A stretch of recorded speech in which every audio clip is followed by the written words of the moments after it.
Welcome back to the channel and welcome back to another quick pick prediction video. In this video, I'll be predicting the women's bantamweight bout between Norma Dumont versus Bea Malecki.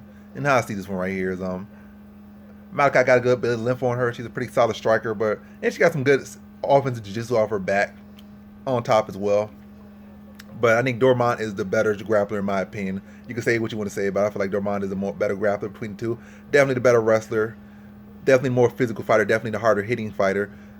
I think Malecki is slightly more technical. Definitely real good in that clinch. But I think in that clinch she could get manhandled by or muscled around by Dumont in that clinch. Taken down. If she was taken down by Duda Santana or whatever her name is, who is really a raw fighter without the most skills, was taken down like 3 times. Got outstruck, outlanded, got like she was fighting a whole wild animal for a bit there. But going against a more polished fighter with physical strength and skill, not just physical strength, but skill as well and better grappling.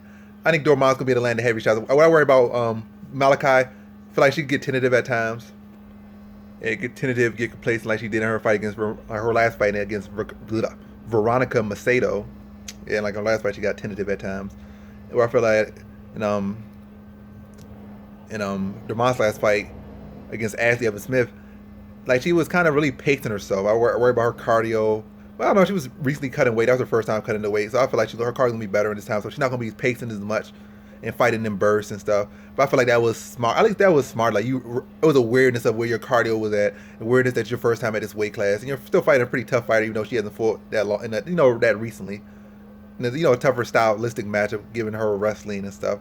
She was able to out wrestle her, out strike her, and beat her every area. But pace herself. So I feel like this fight she's gonna be her pace gonna be a little bit higher and not as like burst. But I feel like Malecki just at times got complacent out there. It was a fight she probably could have finished or should have finished long ago against Macedo that went to a decision. And at one point it almost looked like Macedo was gonna rally and get an ugly decision over her. That probably she should have lost, but was gonna get it just for the fact that Malecki was getting complacent out. So I worry about a couple things from him. But I feel Dumont would be better able to address what she was showing in her last fight and be able to fight at a good pace, mixing takedowns, be smart. And she was smart in the last fight. Get those takedowns on her. Malecki and shut her, take her jiu-jitsu down, follow her hips, and like really neutralize her. Then on her feet, just land the heavy shots and keep the shot, control the shot selections, threaten with the takedown. So she got to react to that, to come over top with some overhands, make her feel your power, and control against the cage, get some takedowns. And I see her beating Malecki to a decision. So in this one, I have Norma Dumont via decision.